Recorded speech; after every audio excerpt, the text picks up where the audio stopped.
17 Februari menyaksikan tebing runtuh di Kampung Pohon Celagi Pasir Mas yang menyebabkan 45 keluarga terpaksa dipindahkan.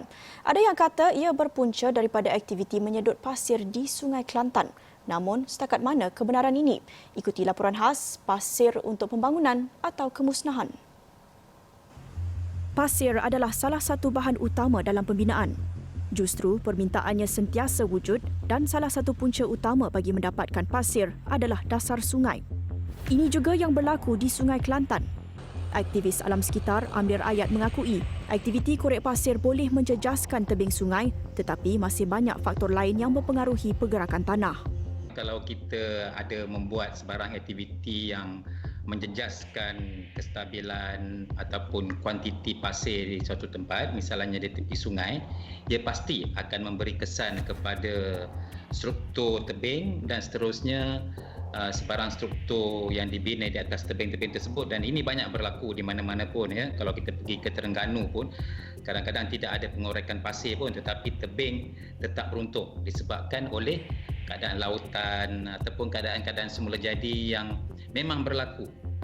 Namun ada yang berpendapat aktiviti menyedot pasir di sungai sepanjang 248 km itu tidak dipantau dengan ketat.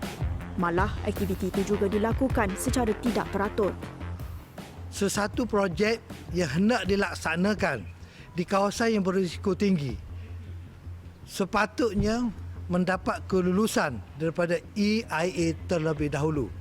Dan juga kalau di tepi sungai ditambah satu jabatan lagi iaitu JPS.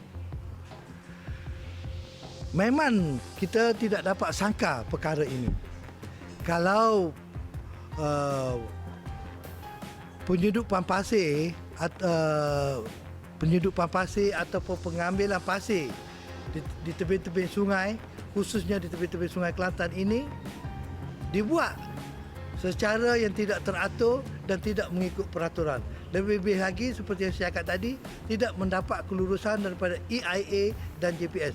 Sudah pada tentu kemungkinan besar ia akan memudaratkan alam sekitar. Penduduk Kampung Pohon Celagi sebenarnya bukan mangsa pertama kerana pesawah di bawah Lembaga Kemajuan Pertanian Kemubu, KADA, pernah merasainya pada 2014 ketika kemarau teruk melanda. Lebih 10,000 pesawah bawah seliaan KADA tidak mendapat bekalan air untuk sawah kerana paras air yang terlalu rendah. Ya, kita ada buat kajian dan kita dapati tapi masih tidak begitu konklusif, ya. Tapi dari segi teorinya, apabila pasir ini kita korek, bagaimana? Jadi airnya akan turun sebab dia nak ganti tempat yang kawasan yang sudah dikorek, ya.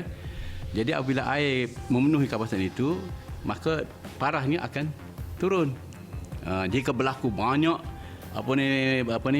aktiviti korek air di kawasan korek pasir di kawasan sekitar, dia akan menyebabkan itulah mendap, jadi air turun.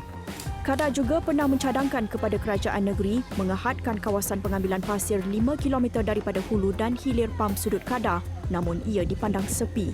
Bagi mengatasi masalah tersebut, KADA terpaksa membina empangan rendah di Kampung Kasar Pasir Mas dan juga Kemubu bagi menaikkan paras air bagi membolehkan pam beroperasi.